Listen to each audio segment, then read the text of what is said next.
చేస్తున్నావు?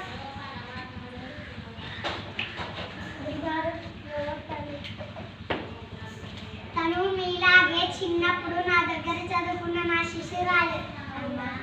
అమ్మా మీ చదువు వల్ల నా కూతురు చదువుకొని బలవంతులు అమ్మాయి రేపే బడిలో చేరాలి.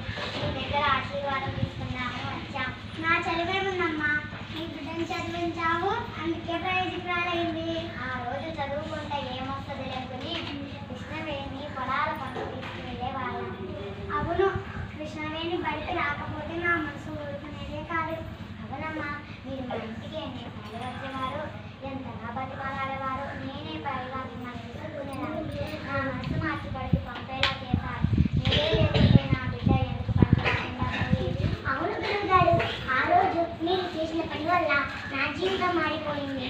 నాలాగా బడి మానేసిన పిల్లలు ఎందరో ఉన్నారు. అలాంటి పిల్లలకు నేను పని చేస్తాను. నన్ను ఆశీర్వదించండి గురువుగారు. నాకు చాలా గర్వంగా ఉంది కృష్ణవేణి. నీ ఆశయం చాలా గొప్పది. మిగిలిన పిల్లలకు కూడా నువ్వు ప్రేరణ కావాలి. నీకు శుభం కలిగాక వెళ్ళిరా తల్లి.